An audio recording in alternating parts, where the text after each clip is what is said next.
بسم اللہ الرحمن الرحیم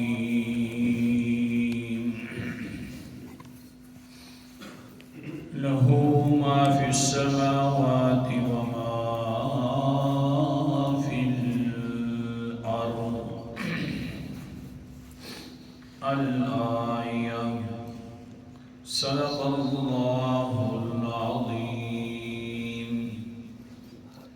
اسی کی ملکیت ہے تمام چیزیں فی السماوات جو آسمانوں میں موجود ہیں، وما فی الارض اور تمام چیزیں جو زمین میں موجود ہیں۔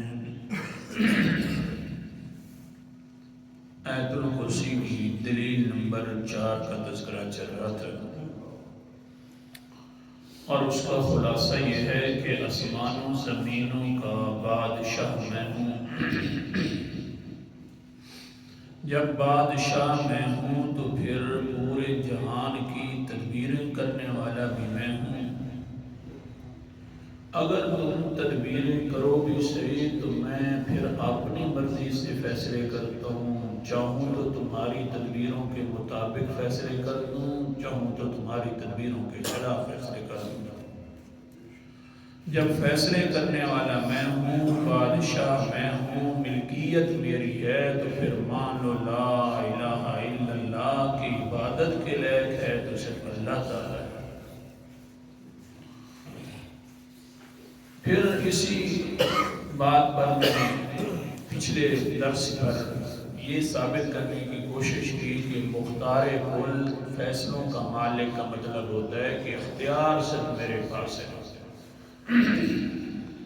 کیونکہ بادشاہ میں ہوں تو جو بادشاہ ہوتا ہے اسی کے پاس اختیار ہوتا ہے، جو چاہے فیصلہ فرما دے، کسی کو دیکھ کر وہ فیصلہ کرے یا نہ کرے اس کی مرضی ہے، کوئی اس سے زور اپنی مرضی سے فیصلہ کوئی نہیں کروا سکتا، ورنہ تو وہ بادشاہ نہیں ہے۔ اللہ اکبر کبیرہ۔ قرآن مقدس میں اللہ تعالیٰ فرماتے ہیں دیکھیے میری تو بڑی بادشاہت ہے، جن کو تم پکارتے ہو بھلا ان کی کیا بادشاہت ہے۔ انداز یہ ہوگا، اور پھر میں اپنے سبق کی طرف آؤں گا کہ اگر کوئی اختیار رکھتا ہوتا تو پیغمبر علیہ السلام جو حضرت محمد مصطفیٰ صلی اللہ علیہ وسلم اللہ تعالیٰ کے مقام کے نیچے مقام ہے تو پیغمبر مصطفیٰ کا ہے، پھر وہ اختیار رکھتے ہوتے، اور ان کے پاس بھی کوئی اختیار نہیں ہے۔ سبق کی طرف آؤں گا، پہلے تھوڑا سا ٹچ کر رہا ہوں اس بات کو کہ دیکھیے اللہ فرماتے ہیں میں بادشاہ ہوں آسمان و زمین کا، اور جن کو تم پکارتے ہو وہ تو کچھ بھی مالک نہیں ہے۔ قرآن مقدس کا انداز۔ اعوذ باللہ من الشیطان الرجیم، بسم اللہ الرحمن الرحیم۔ سورت کا نام سورت السبا ہے، 22واں پارہ ہے، آیت نمبر میرے سامنے 22 ہے۔ اللہ تعالیٰ فرماتے ہیں قُلِ ادْعُوا الَّذِينَ زَعَمْتُم مِّن دُونِ اللَّهِ، کہہ دیجئے میرا پیغمبر جن کے بارے میں تم نے نظریہ بنائے ہوئے ہیں کہ فلاں کو پکارا جاتا ہے تو وہ امداد کے لیے آ جاتا ہے، بس میاں صرف پکارو تو صحیح، پیران پیر یوں دور بیٹھ کر ہاتھ کے اشارے کے ساتھ پھر پانیوں سے نکال لیتے ہیں۔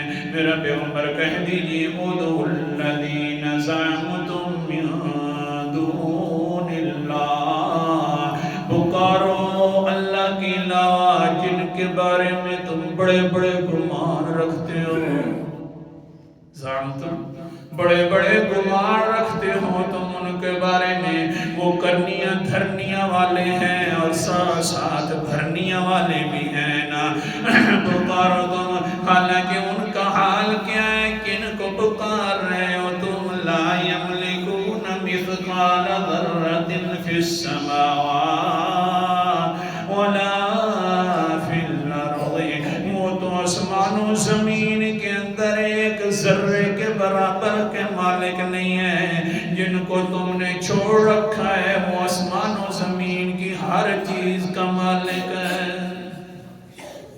جن کو تم پکار رہے ہو وہ ایک ذرے کے مالک نہیں ہے۔ اللہ جی ٹھیک ہے ذرے کے مالک نہیں ہے، تو اپنے لیے تو بڑے مالک ہے نا، جو کرتے ہیں اپنے لیے کر گزرتے ہیں۔ اللہ فرماتے ہیں نام و بھولا انسان، سورت کا نام سورت فرقان ہے۔ اللہ اکبر کبیرہ 18واں پارہ ہے۔ اللہ فرماتے ہیں وَاتَّخَذُوا مِن دُونِهِ آلِهَةً لَا يَخْلُقُونَ شَيْئًا وَهُمْ يَخْلُقُونَ وَلَا يَمْلِكُونَ لِأَنفُسِهِمْ ضَرًّا وَلَا نَفْعًا۔ آیت نمبر 3 ہے، جن کو تم نے الہ بنا رکھا ہے اللہ کے علاوہ، وہ خود تو پیدا کیے ہوئے ہیں، وہ دوسروں کو پیدا نہیں کر سکتے۔ وَلَا يَمْلِكُونَ لِأَنفُسِهِمْ، وہ تو اپنی جان کے بھی نفع نقصان کے مالک نہیں ہیں، تمہارے کیسے نفع نقصان پورے کریں گے؟ اپنے لیے مالک نہیں ہے، حضرت سے فنا کر دیں گے فنا۔ اللہ اکبر کبیرہ، سبق کی طرف۔ اگر کوئی دنیا کے اندر مالک ہوتا، اختیار ہوتا تو پیغمبر علیہ السلام کو ہوتا، کیونکہ بہت بڑی ان کی شخصیت ہے۔ اگر زوری زور کام کروا سکتے ہوتے، اپنی مرضیوں سے کام کرتے ہوتے، ہاں تو پھر پیغمبر علیہ السلام کے اندر یہ ساری کی ساری صلاحیت ہوتی۔ حتیٰ کہ خود پیغمبر علیہ السلام کیا فرما رہے ہیں؟ سورت کا نام سورت الجن ہے، 29واں پارہ ہے۔ اللہ اکبر کبیرہ فرماتے ہیں اور اعلان کرتے ہیں، 3 اعلان فرمائے اللہ کے پیغمبر نے۔ 20 نمبر میرے سامنے آیت ہے، قُلْ إِنَّمَا أَدْعُو رَبِّي، میرے پیغمبر جی فرما دیجئے میں تو پکاروں گا تو صرف اپنے رب کو پکاروں گا۔ اللہ اکبر، پیغمبر ہے پکاروں گا تو اپنے رب کو پکاروں گا۔ اللہ اکبر کبیرہ، سورت کا نام سورت الشعراء، وہ بھی حوالہ دیکھتے جائیے نا، قرآن مقدس کا امتحان ہے اور 19واں پارہ ہے۔ اللہ تعالیٰ فرماتے ہیں کہ فَلَا تَدْعُ مَعَ اللَّهِ إِلَٰهًا آخَرَ فَتَكُونَ مِنَ الْمُعَذَّبِينَ۔ آیت نمبر 213 ہے، میرا پیغمبر فَلَا تَدْعُ مَعَ اللَّهِ إِلَٰهًا آخَرَ، دوسرے الہ کو اگر تو نے بھی پکار دیا، ہرگز نہ پکارنا، خیال کرنا اگر پکارے گا کسی اور کو، حضور کے بارے میں کہہ رہا ہے قرآن پاک، کسی اور کو پکارے گا، کسی اور کے بارے میں بات کرے گا، وہ یوں کر دیتے۔ لہذا فنا مدد فنا، نہ میرا پیغمبر نہ پکارنا اللہ کے علاوہ کسی اور کو، پکارے گا تو فَتَكُونَ مِنَ الْمُعَذَّبِينَ، بس تو بھی عذاب دیے جانے والوں میں سے ہو جائے گا، تیرے اوپر بھی عذاب آئے گا۔ ہمیں سمجھانے کے لیے کہا جا رہا ہے، ورنہ پیغمبر جو ہوتا ہے وہ تو گناہوں سے بھی پاک ہوتا ہے، شرک سے مناست، لیکن ہمیں سمجھایا جا رہا ہے میں اپنے پیغمبر کو اگر یہ کہہ سکتا ہوں کہ دوسروں کو نہ پکارنا، اگر تو پکارے گا تو تیرے اوپر بھی میرے عذاب آ جائیں گے۔ تقوی مسجد والوں، پاکستان والوں، اگر تم پکارو گے تو تم کس بات کی بولی ہو؟ تمہارے اوپر عذاب کیوں نہیں آئیں گے؟ تو لہذا پیغمبر کیا فرماتے رہے ہیں؟ سورت کا نام ہوئی سورت جن اور 29ویں پارے کی تلاوت کر رہا ہوں۔ کہتے ہیں میں تو پکاروں گا، انما ادعو ربی ولا اشرک بہ احدا، میں اپنے رب کو کو پکاروں گا، کیونکہ دوسروں کو پکار کرنا شرک ہوا کرتا ہے، دوسروں سے مدد مانگنا شرک ہوا کرتا ہے۔ یا علی مدد کہو تو پھر بھی شرک ہے، یا غوث اعظم مدد کہو تو پھر بھی شرک ہے، یا رسول اللہ مدد ہوگے تو پھر بھی شرک ہے۔ میں جو ہے والا اشرک بھی احدا، توجہ میری طرف کرو نا، میں کسی کو اللہ کے ساتھ شریک نہیں بناتا۔ قل انی لا املک لکم ضرا ولا رشدا، اور دوسرا اعلان ہو رہا ہے میرا پیغمبر فرما دیجئے میں تمہارے لیے بھی کچھ اختیار نہیں رکھتا۔ پیغمبر ہیں وہ بھی اختیار نہیں رکھتے، میں تمہارے لیے کچھ اختیار نہیں رکھتا۔ لا املک لکم ضرا ولا رشدا، نہ نقصان دینے کا اختیار رکھتا ہوں، ولا رشدا، اور نہ بھلائی دینے کا اختیار رکھتا ہوں۔ باقی رہ گیا میرے بارے میں، اپنی ذات کے بارے میں بھی سن لو نا۔ کیا سنانا ہے میرا پیغمبر؟ قل کہہ دیجئے انی لن یجیرنی من اللہ احدا ولن اجد من دونہ ملتحدا۔ اگر اللہ تعالیٰ مجھے پکڑ لے، اللہ اکبر، اگر اللہ تعالیٰ مجھے پکڑ لے بالفرض والمحال، اپنی مرضیوں کا مالک جو ہوا، اگر مجھے اللہ تعالیٰ پکڑ لے تو میں اپنے آپ کو بھی نہیں بچا سکتا۔ تمہارے نفع نقصان تو اپنی جگہ پر رہ گیا، میرا تو اپنی جان پر بھی اختیار نہیں ہے۔ اگر اللہ نے مجھے پکڑ لیا تو میں پناہ چاہوں گا تو صرف اللہ کی چاہوں گا، مجھے کوئی اور چھڑانے والا نہیں ہے۔ وَلَن تَجِدَ وَلَن أَجِدَ مِن دُونِهِ مُلْتَحَدًا، ہاں اللہ ہی پناہ دینے کی جگہ ہے۔ سارے دروازے بند ہو جاتے ہیں، اللہ کا دروازہ ہر وقت کھلا رہتا ہے، بس وہی پناہ دے سکتا ہے۔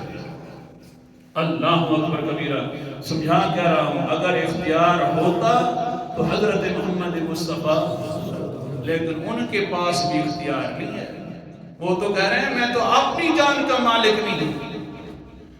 اللہ اکبر کبیرہ، کیسے سمجھاؤں؟ آج کل تو نعرے لگ رہے ہیں، اللہ کے پکڑے چھڑائے محمد، محمد کے پکڑے چھڑا کوئی نہیں سکتا۔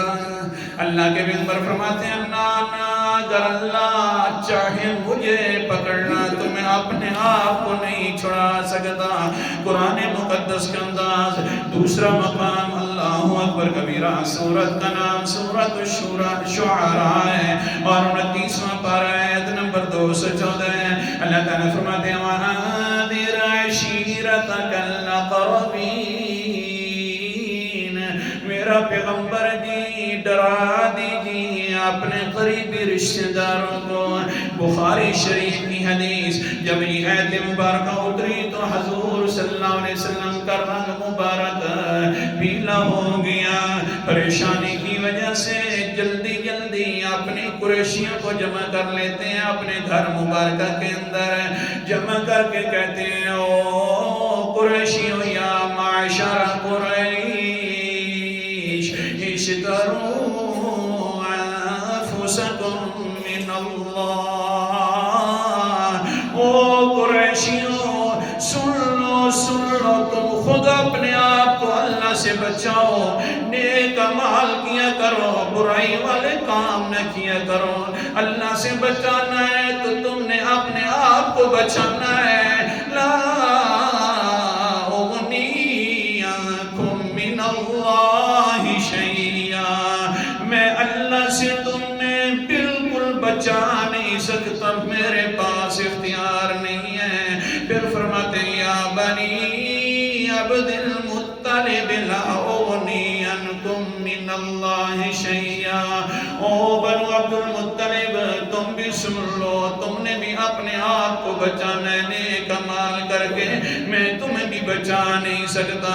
پھر چچا جو ہے دائیں طرف بیٹھا ہے، چچا کو مخاطب کر کے پیغمبر علیہ السلام فرما رہے ہیں یا عباس ابن عبد المطلب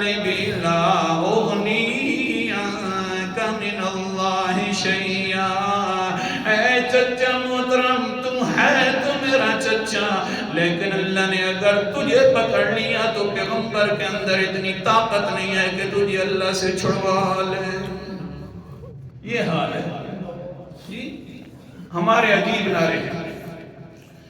کون سا عباس؟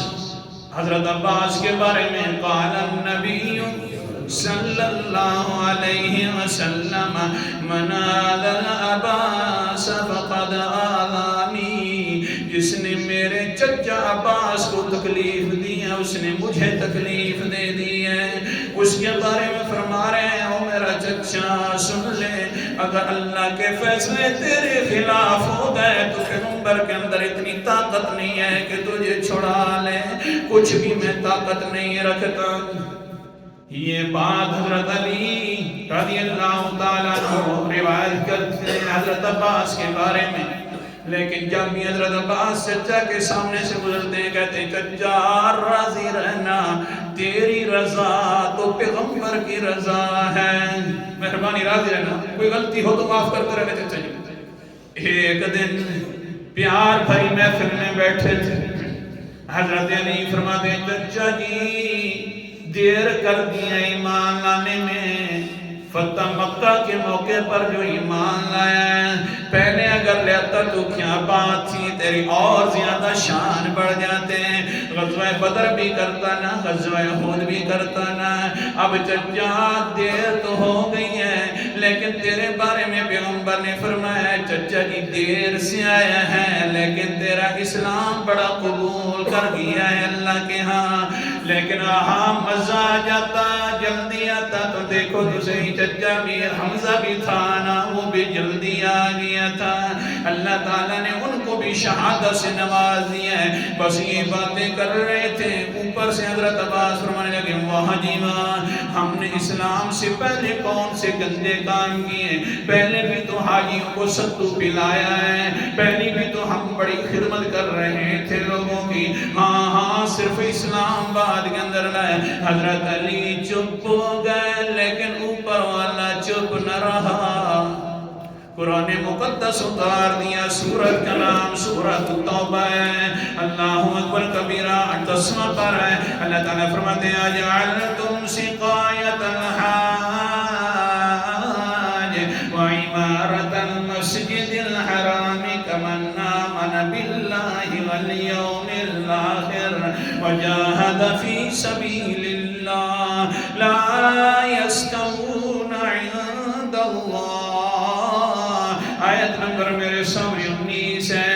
کیا تم حاجیوں کو ستو پلانا، مسجد حرام کی خدمت کرنا اس طرح سمجھتے ہو جس طرح کہ پہلے سے ایک انسان ایمان لیا اللہ کے ساتھ اور آخرت کے دن کے ساتھ اور اللہ کے راستے میں جہاد کرتا رہا، یہ دونوں برابر ہیں؟ نہیں برابر، جو سو رہا ہے وہ جاگ رہا ہے، وہ دونوں برابر نہیں ہیں۔ اسی طرح لا یستوون عند اللہ، یہ انسان اور وہ انسان جو ستو پلانے والا ہے، حاجیوں کی خدمت کرنے والا ہے اور ایمان والے، یہ بھی دونوں برابر نہیں ہیں۔ اس کے سارے اعمال زین اگر ایمان نہیں ہے اور وہ اگر تھوڑا سا بھی ایمان اللہ اکبر تھوڑا سا بھی عمل کرے تو میں یضاعفہ لہم، میں اس کے لیے بڑھاتا رہتا ہوں عمل کو۔ یہ برابر نہیں ہے۔ سمجھا کیا رہا تھا؟ حضرت عباس بڑی شان والے ہیں۔ حضور نے فرمایا میرا چچا اگر اللہ نے تیرے بارے میں بھی کوئی فیصلہ کر دیا نا تو میرے پاس اختیار نہیں ہے کہ میں زوری زور تجھے چھڑوا دوں۔ ابھی حدیث باقی ہے، انشاءاللہ کل اسی پر ہی پڑھیں گے۔ آخر دعوانا الحمدللہ۔